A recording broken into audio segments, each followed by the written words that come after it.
지다. 내 안에 머무르고 나도 그 안에 머무르는 사람은 많은 열매를 맺으리라. 할렐루야.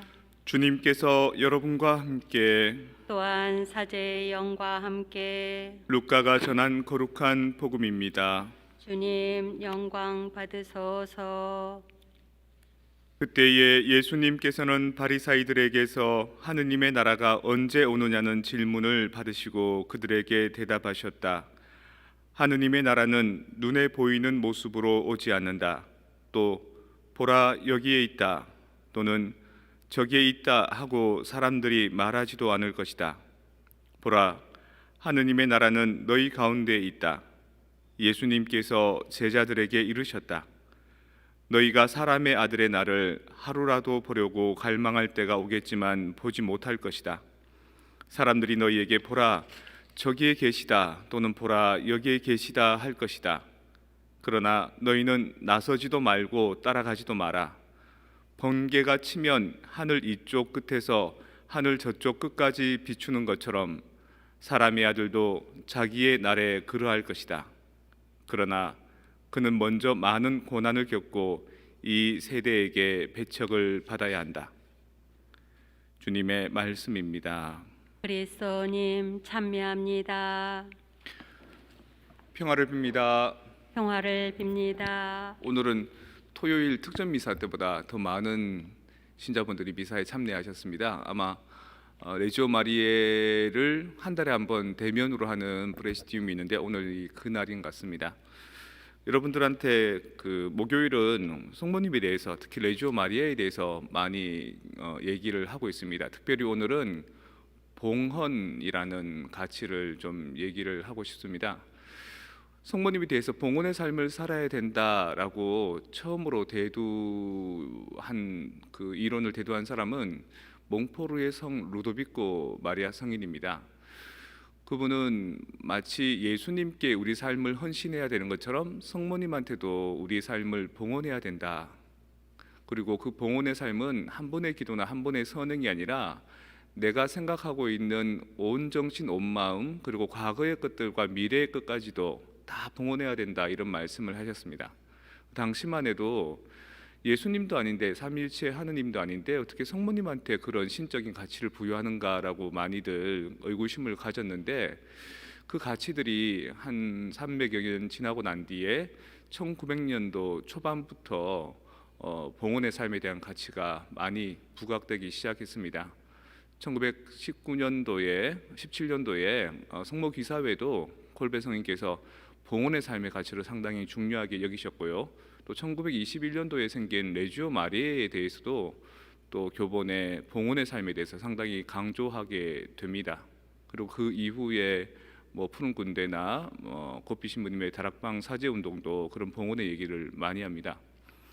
도대체 봉헌이란 것이 무엇일까? 음식을 해서 도시락을 만들어서 노숙자들에게 홈리스들에게 가서 주는 것, 주면서 그냥 에따 이거나 먹어라 이렇게 주는 것하고 김치를 만들어서 따로 포장을 해서 옆집에 혼자 사는 할머니한테 갖다 드리라 갖다 드리는데 할머니 우리 엄마가 이거 간 좀 봐달래요 라고 갖다 드리는 거, 그게 차이인 거죠. 봉헌이란 거는 받는 사람이 기분 나쁘지 않게 자존심 상하지 않게 내 몫을 내어드리는 것, 그게 바로 봉헌인 겁니다. 그것을 받아들인 사람이 힘을 낼 수 있고 기뻐할 수 있고 또 그걸 위해서 그 사람의 사정을 살피고 헌신하는 것, 이게 바로 봉헌의 삶인 겁니다. 봉헌이라는 것은 그냥 이렇게 축 내어주는 것이 아니라 아주 곱게 자기의 중요한 몫을 따로 떼어서 이것 혹시 보잘것없지만 혹시 좋은데 필요한 데에 썼으면 좋겠습니다. 당신이 쓸 데가 없으면 다른 사람한테라도 써줬으면 좋겠습니다. 이런 지향을 가지고 드리는 것이 봉헌인 거죠.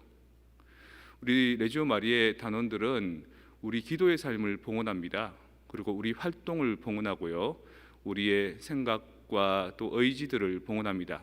그때 우리가 꼭 해야 될 기도의 의무들 또 활동 보고를 위한 어떤 삶들이 아니라 내가 살아가는 삶들을 조심스럽게 겸손하게 상대가 기분 나쁘지 않게 살피고 또 배려하면서 그것들을 살짝 이렇게 그 사람에게 마치 그 사람이 인지 못할 정도로 내어놓는 삶, 이게 바로 봉헌의 삶인 겁니다.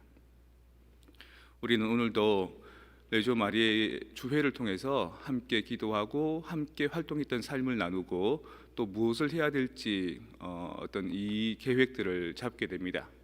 그럴 때 내가 하는 것이 의무가 아니라 그냥 조직에서 이것을 해야 된다라고 해서 그냥 마음에 동기부여 없이 그냥 하는 것이 아니라 이것이 이런 가치가 있구나. 우리의 작은 기도가, 작은 시간의 선용이 우리 주변의 많은 사람들에게 신앙적으로 또 영성적으로 새롭게 회도할 수 있는 기회가 되는구나라고 이해하고 말씀드리는 것, 이게 바로 봉헌의 삶인 겁니다. 하느님 나라에 대해서 많은 사람이 보고 싶어한다. 예수님께서 다시 오시는 재림에 대해서 보고 싶어한다. 그때 사람들은 봐라 저기에 있다. 올해가 희년이니까 저기 미션 성지에 가면 있다. 올해가 저기 김대건 신부님 200주년 탄생이니까 저기 가면 저기 있다. 그런데 있지 않다는 겁니다. 오히려 내가 하루를 소박하게 의미 있게 살아가는 것, 그 의미들을 좀 더 힘들고 어려운 사람들을 위해서 시간을 나누어주고 시선을 나누어주고 내 삶을 솔직하게 나누어주는 것, 여기에 바로 하느님 나라가 있다는 겁니다. 여러분 가운데 하느님 나라가 있고 여러분이 오늘 바치는 주회의 묵주기도 가운데 성모님께서 하느님께서 함께 하시고 그 시간들을 여러분이 내어놓는 것 자체가 바로 봉헌의 삶인 겁니다.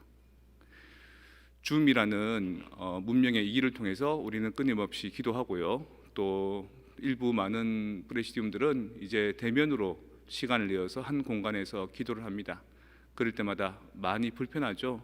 내 공간은 창문이었고 내 공간은 뭔가 썰렁하고, 그래서 좀 더 좋은 방, 좀 더 좋은 조건들을 많이 원하시는데 예수님께서 마국간 구유에 태어나셨던 것처럼 우리도 소박하고 초라한 공간을 더 찾아야 됩니다.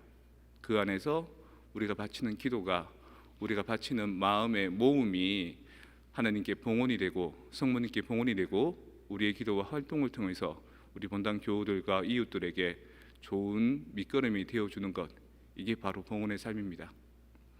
성모님께 드리는 것은 눈에 보이는 좋은 것만이 아니라 눈에 보이지 않는 남이 모르는 하지만 내 속에서는 소박함과 진실성을 닮은 기도 활동, 그게 바로 성모님께 바치는 진정한 전적인 봉헌의 삶이 되지 않을까요?